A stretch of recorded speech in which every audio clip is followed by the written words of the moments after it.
हमारे देश में नदियों की हालत बहुत अच्छी नहीं है। अधिकतर नदियां बेहद गंदी नज़र आती हैं। यूँ तो सरकार नदियों की साफ़ सफाई के लिए अक्सर कोई न कोई प्रोजेक्ट शुरू करती है, लेकिन इन सब के बावजूद नदियों की सफाई का काम आज तक पूरा नहीं हो सका है। हजारों करोड़ों रुपए खर्च करने के बाद भी गंगा सहित हमारी अधिकतर नदियों की हालत जस की तस है। हालांकि इसकी जिम्मेदार केवल सरकार ही नहीं बल्कि लोग भी हैं। अगर हम लोग नदियों में कचरा फेंकना बंद कर दें तो ये नदियां हमेशा साफ़ रहेंगी। नदियों को कैसे साफ़ रखना है यह हमें मेघालय के लोगों से सीखना चाहिए। मेघालय की उमंगोट नदी को देश की सबसे साफ़ नदी कहा जाता है।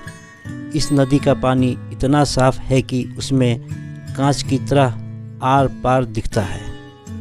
पानी के नीचे का एक एक पत्थर क्रिस्टल की तरह साफ नज़र आता है।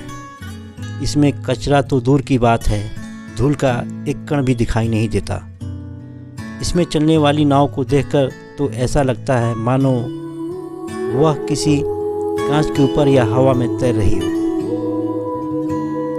यह खूबसूरत नदी मेघालय की राजधानी शिलांग से 95 किलोमीटर दूर भारत बांग्लादेश सीमा के पास स्थित पूर्वी जयंतिया हिल्स जिले के दावकी कस्बे में बहती है।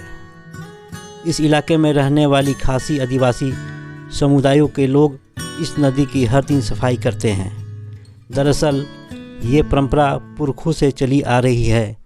इनका मानना है कि सफाई उनके संस्कारों में है। उमंगोट नदी 3 गांवों दावकी, दारंग और सेनांगडेंग से होकर बहती है। इन 3 गांवों में करीब 300 घर हैं और सभी मिलकर इस नदी की सफाई करते हैं। गंदगी फैलाने पर 5000 रुपये तक जुर्माना वसूला जाता है। महीने में 3 से 4 दिन कम्युनिटी डे के होते हैं। इसी दिन गांव के हर घर से कम एक व्यक्ति नदी की सफाई के लिए आता है।